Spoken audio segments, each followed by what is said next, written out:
Hi, this is Big Top Books, bringing you another book video.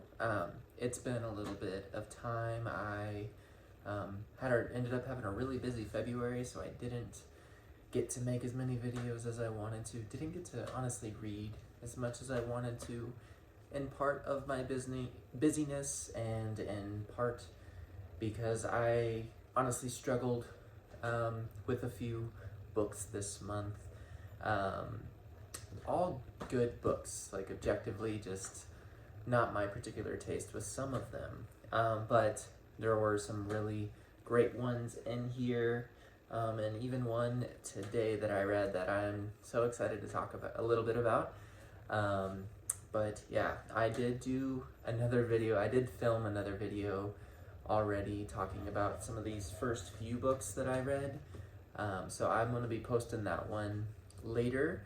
So I'm going to talk about the ones I've read more recently in more detail, and if you want to hear the first books I talk about in this video in more detail, go forward to the next video I post. So let's get started. The first one, I mentioned this in a previous video that I was reading this one, and it is Other Birds by Sarah Addison Allen. Unfortunately, it was a DNF. Not because it's not good. Just because I don't like the book doesn't mean you're not gonna like the book.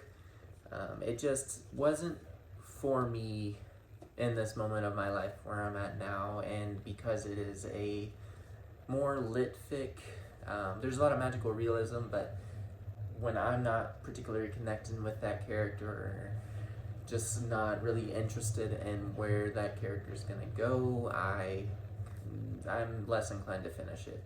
And unfortunately, this was one of them. I read half of it.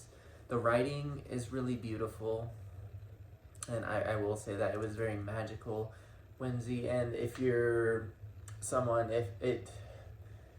I feel like if you're going through a time in your life where you're moving and you're trying to find yourself in a new space, this one would really hit, because our new character does that. Moves to this end to live there. And I could see the found family elements coming in, and when she's kind of isolated to start, the main character, but I was liking the relationship she makes with one of the people in the end that she's living in with.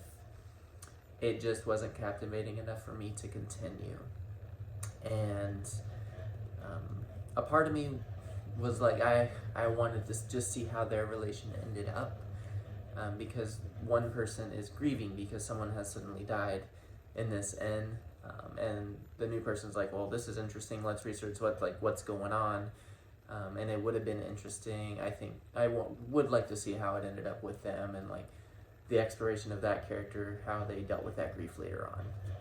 Anyway, yeah, Other Bird, Sarah Addison Allen. I'm not saying don't read it, it just wasn't for me at this time in my life. Maybe at some point I'll go back to it. There's so many books to read, so we'll see about that. But that was that. Next one, like I said, these are ones I talked about heavily, and then future video I'm going to post. And then Funny Story, Emily Henry.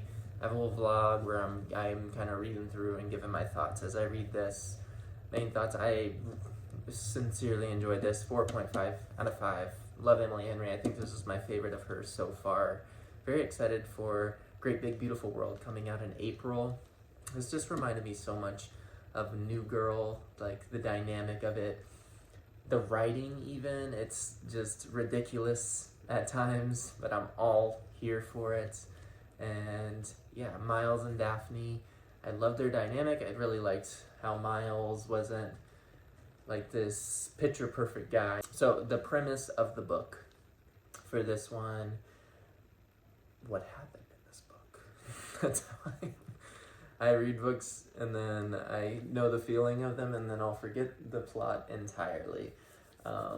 So let me just do a quick refresher. Daphne always loved the way her fiance Peter told their story. Okay, so Daphne is no longer with Peter, and then Miles is no longer with his partner. I don't remember. Daphne, or Who was Miles? Okay, so she moves in with Miles after this, and so it's kind of that way, like a New Girl, where Jess moves in with all the roommates, and I really like that dynamic of it, and how their relationship grows, and how very like pretty different they are. But there's a lot of separation from New Girl. I talk about New Girl a lot with it just because I love that show, but I do think he's a little more. A little less chaotic than Nick, I would say. I love them both, though. Speaking of, you can see my shirt. I'm literally wearing a Nick Miller shirt. Anyway, I love Funny Story. I Want to Be Where You Are, Kristina Forrest. This was Kristina Forrest, love her. She wrote The Partner Plot. The Love Lyric just came out. She has some YA books, Zyla Kai. I've talked about her a lot. I think this is the 5th one I read from her, maybe 4th. This is her first novel. Definitely felt like a first novel, but really good. Like, still so impressive that she came out with this one. And yeah, it's, so the main character here, Chloe, wants to be a dancer, and she really wants to go to this audition, but her mom doesn't let her. So she's like, I'm going anyway, so she's gonna find a way. So she ends up getting a ride with this boy. I'm trying to see his name. I'm so bad with names. Eli. So Chloe and Eli go on this road trip together, and it felt, I was a little confused on the target audience. It felt very middle grade, like this is for a middle schooler, and at times it felt more young adult. It definitely is young adult with some of the themes, some of the things kids do. They're at parties and whatnot. And yeah, but really love this, and I love the ballet portions of it, like the dancing. I could really tell that Kristina Forrest was loved dancing at one time in her life. She talks about it a little bit more at the end, and her acknowledgments, and how whenever she was writing this book, she took some dancing classes to kind of get it back in the headspace of it. And because Chloe's struggling, because she had some faults, like she hasn't felt completely confident in her dancing ability, but I love her growth. It's just really heartwarming, just really happy. I'll give it probably like 3.5 stars. So yeah, it's a great palate cleanser. You'll just fly through this book. So I Want to Be Where You Are, Kristina Forrest. And then We Deserve Monuments, Jas Hammond's. I'm obsessed with this book. It was just so good. It's one of the best YA contemporary books I've ever read. I think YA contemporaries have a way of making me feel things that are so much deeper than a typical read of like genre fiction or even adult fiction, because a lot of them are coming of age stories. And I just love how there are so many books that kids can pick up nowadays and really like see themselves in, or you can learn about. Like me, it's like learning about these different experiences, and I thought this one was just brilliant. So this one is about our main character. Once again, I don't know their name. Avery is her name. And she moves to she's coming back to her mom's old hometown where she lived, because her grandmother has cancer and she's not doing well. And so they want to be there for her, and the grandmother is very kind of bitter and not the nicest character in the very beginning, but I just love seeing her growth. And then you get Avery with her struggling because she's leaving her friends from her hometown in DC, and now she's trying to make herself feel in place here in Bardell, Georgia, is where I think the fictional town is. And I love the way her friendships here transpire, and her crush and her relationship with this girl, mom of Avery's friend's daughter.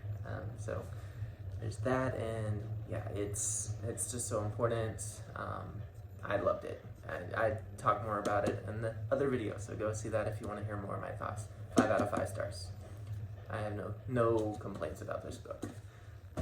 All right, and now ones I haven't talked about yet, and I'm very excited to. So we have a middle grade, Jason Reynolds, Ghost.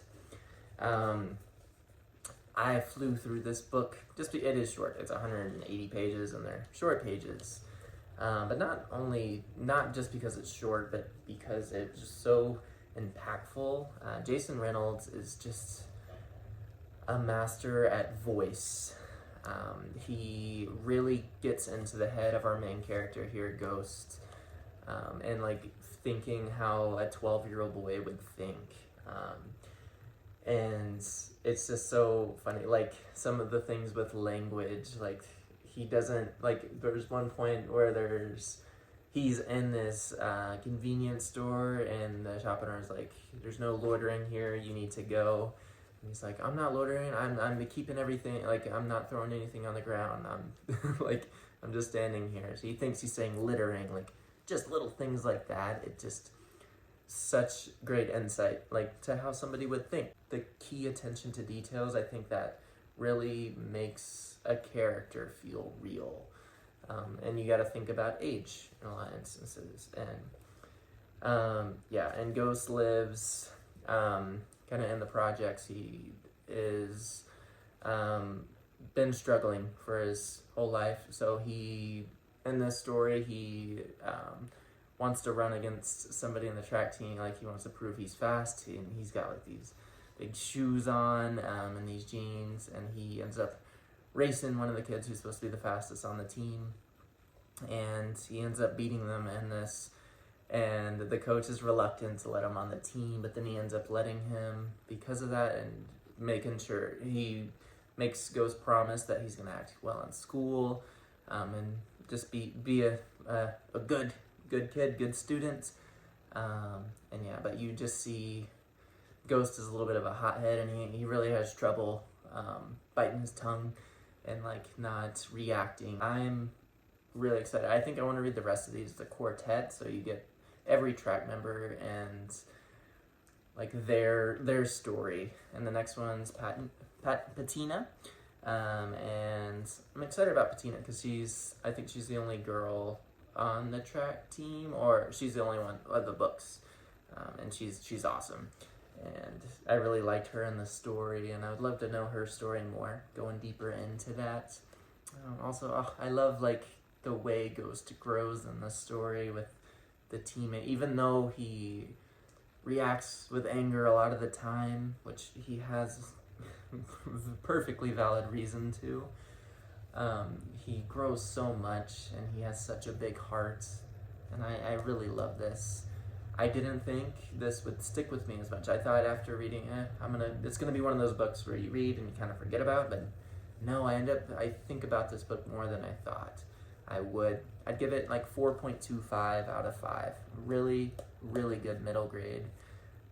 For any age, but especially for, I think, working at the bookstore, I would recommend this to any kid that loves sports, because you get that competitive mindset. Like I grew up with that, and I could feel it in Ghost too, and I related with him in that way. And wow, I'm talking so much about this book. 180 pages does that to you. And it's cool how books can do that. So next, I have Sense and Sensibility. I've mentioned this book a couple times in my other videos, how I was worried to read it, that I wouldn't enjoy it. And I think I enjoyed it more than I thought I would. I would give this, unfortunately, I would give it 2.5 out of 5. That's personal taste. I know Jane Austen is amazing. I think she's just way too smart for me. And who am I to say she wrote a 2-star book? But I've done a lot of research on it since. I appreciate it way more because of that, like the use of class in this, and like money, and learning about Eleanor. So our main character Eleanor is like sense, and Marianne is sensibility, and they're very two different characters. So since she's very smart, Eleanor, and like she can just see right through people and like how they're being stupid, or just she can kind of see past people, and she gets so annoyed at her sister Marianne, since sensibility. Wow, it's a hard word. Sensibility. It's fun alliteration. Sensibility. So sensibility. I was like reading a little bit of the introduction of this. Is really just kind of your body reacting. You're just fully reacting to everything, like your emotions, and you really feel that with Marianne. There's a way better explanation in the introduction, which, yeah, the introduction really helped me a lot understand the book more, and I loved how it talked about free indirect speech in this. So that basically means their narrative style, it's third person, so we're not in anybody's head, but we're mainly in Eleanor's head, so Sense's head. And it was cool to read how it was one of the first books to do that, and that Jane Austen really, with this book, made, so every other, like, romance Regency novel used letters a lot, to talk about, like, the romance, and she did not. She kind of changed the game with this. Who knew Jane Austen changed the game? And she still uses letters in this, but less so, and it's more like a traditional, well, what we would think of as a traditional story now, instead of epistolary. That's the word, epistolary. And yeah, there's lots of great dramatic moments in this, and it was interesting to read, like, because I was like, is there like a true romance in this? I like, there is, it's a romance ultimately, but I was very hesitant with the relationships, and here I think it's not really about the relationships. I think it's about class, and about like your place in society, and it talks so much about money throughout the whole thing, the entire book, and like, so Eleanor, she is really thinks hard about those things. Like, she's very aware that money matters, and you get it from the very first chapter. Yeah, I can talk a lot about the book, but just because, for me, my star ratings are a lot about my enjoyability of a book. And yeah, that's why it's at 2.5. Realistically, it's probably closer to, I would say 3.75 or 4. I do think there are flaws, especially with the ending and like how characters end up together. Like, I didn't really fully believe some of the things happening, and I also do think there was a lot of Jane Austen's voice in here and not the characters, which I do think is a little bit of a flaw, that we can hear the author's voice in it. And I know this is her first novel. It wasn't first, so Pride and Prejudice she was writing first, but this was the first published novel. And I hear she's grown since this. And I did read Pride and Prejudice. I do think Pride and Prejudice is better written, more well written. But yeah, it's a classic. I think it's important to read Jane Austen. I think more people should. She was one of the first women to really be in popular culture as far as writers go. Yeah, so Sensibility.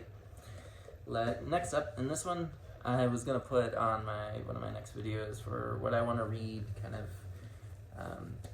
in the next month, in March, in the spring. Today's March 1st, and then I ended up reading it today. The Importance of Being Earnest by Oscar Wilde. And it's kind of funny that I read this after Sense and Sensibility, because I feel like their themes are very similar. Like, they're very critical of high society in a lot of ways. I think it's very on the nose in The Importance of Being Earnest, and then Sense and Sensibility, Jane Austen is a lot more subtle about it, the way she approaches it. They're both very funny. It's just, it can be a lot harder to catch it in here because Jane Austen, Oscar Wilde is so witty and so smart. Jane Austen is just so much smart in her own way, but she's, like, her characters do come off as ridiculous at times, especially the side characters. I'm sorry I'm coming back to this, but she like when I was reading the note in here, and I think I would have appreciated more if I maybe read the introduction note first.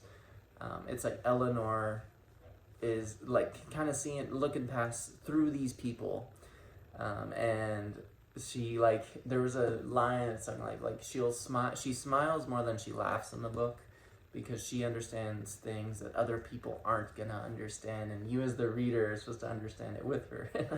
It just went over my head. Basically, I need to be smarter to read Jane Austen, so I'm gonna work through these. I want to read them all, and I want to be a Jane Austen girly. I just want it so bad.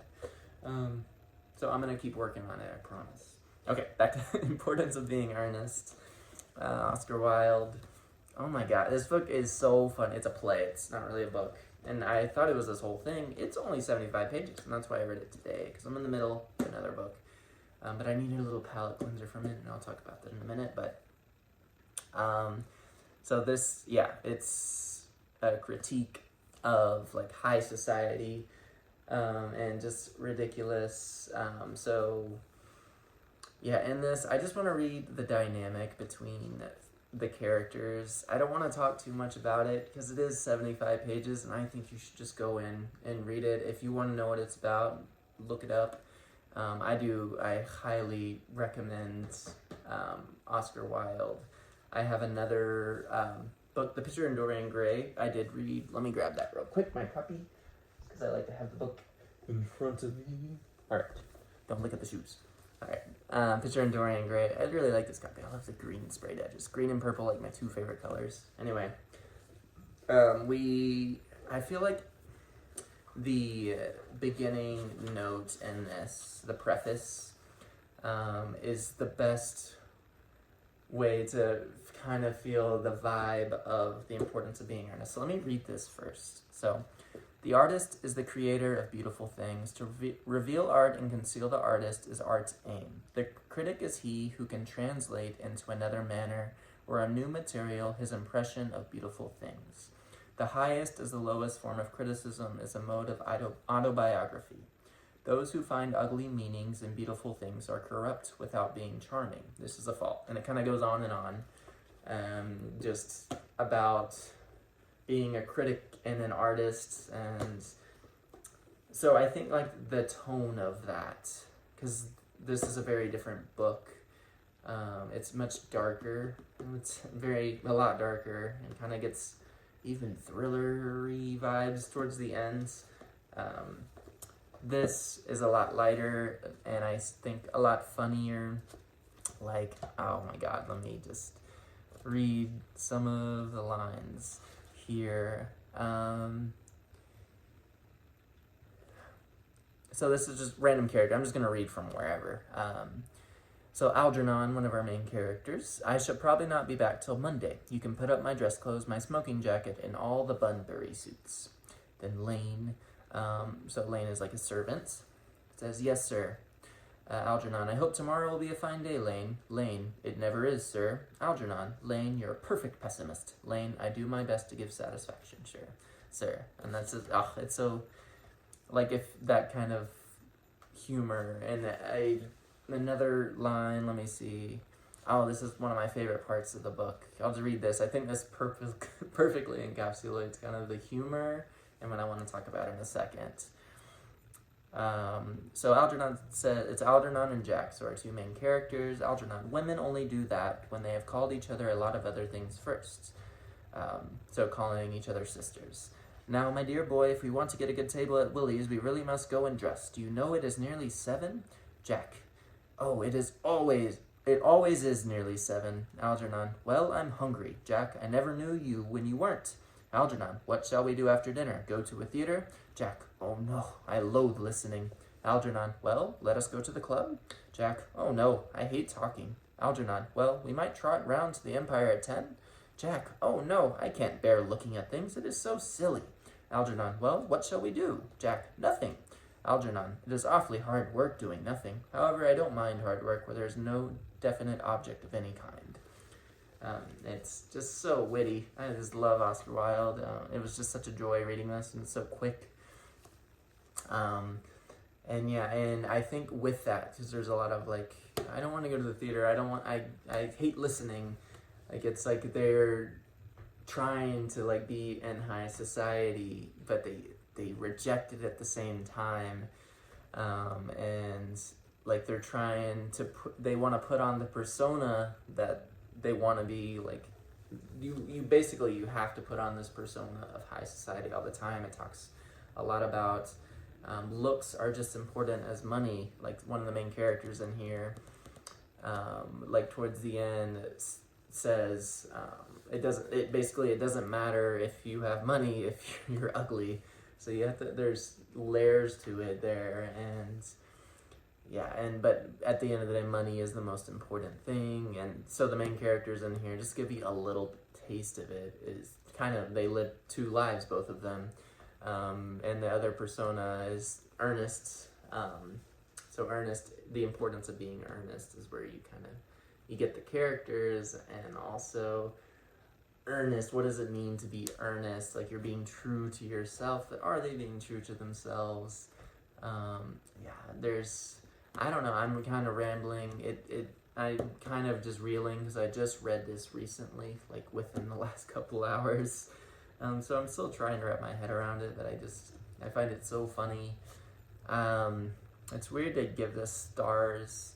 I think I would give it a solid 4 out of 5. Although it does achieve exactly what it's trying to achieve, I think. But it doesn't have, because a 5-star is a feeling, like it's a vibe as well, and I didn't get the full 5-star vibe from this, but I'm very conflicting with my reviews. Sorry. Okay, but love this book.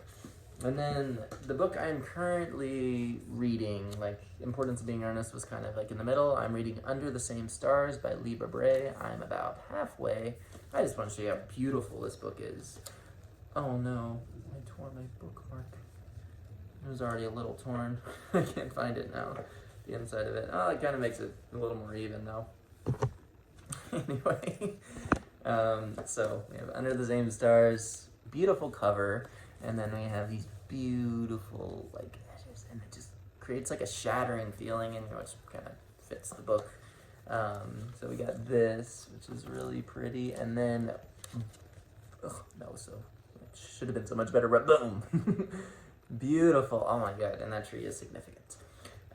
So this one's harder to talk about because it's, well, the main premise of the book. So we're 3 timelines. So we're in 1940s Germany, during obviously Nazi Germany, in 1980s Germany, with the Berlin Wall, East and West Berlin, and the conflicts kind of going on there. And then we're also in 2020, America, which you've lived through.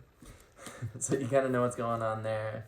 And basically the characters in 2020 are researching what happened to, he's researching what happened to his ancestors in the 40s, and trying to understand like what was going on during that time. So there's mystery behind it, but you're getting that story with them.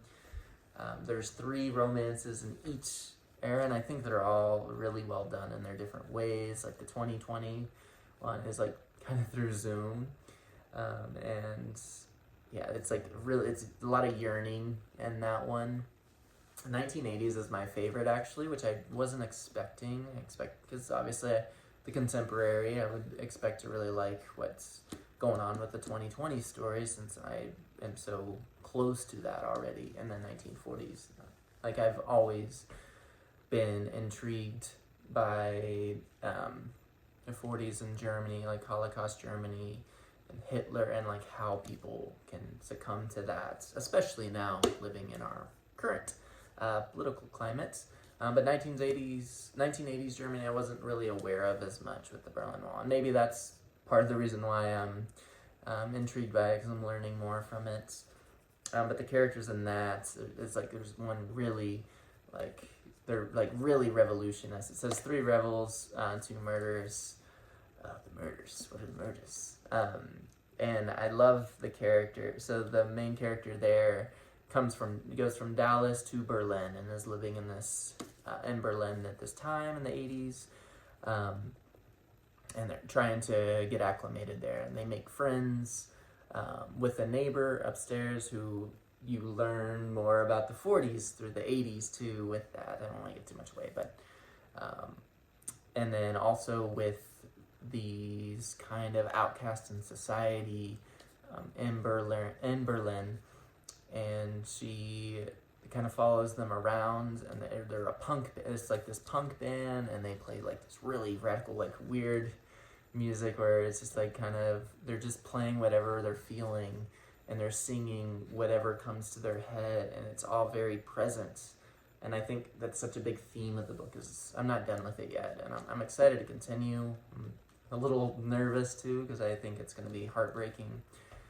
But I think it's a lot about being present and being here and doing what you can in the moment. And what I really am enjoying about the 1940s part of the book, like, it feels so, like, everything's so normal with these characters, and they're just living their day-to-day lives, and they don't even, like, it's not fazing them that Hitler is doing all of these things, that all these attacks, and they're just following it, but the main character does not, and her dad does not. Like, her family is kind of anti that, but they're afraid they're going to get caught, and they're going to get the ramifications of that. And then also the friendships there, and how hard it is, like, to have friends, be friends with people that follow this cult. It's a heavy book, but I think what it does really well is it has all these heavy topics and themes going on. A lot about sexuality too, and like being, like, there's so, like, in so many ways being an outcast in all these different ways, and like dealing with the hardships of all this, but it feels light at the same time. Like, there's so much hope within the words of it, and I think that's even I think it was a really well blurbed book. Where was it at? I don't know. Someone says you'll find a lot of hope in this, but I'm intrigued how the ending's going to be based on where we are in the world right now, how I'm going to feel after these characters go through all these things. But I don't know how it ends. So anyway, those are all the books I've read or am currently reading from oh my god, I can't speak, from February.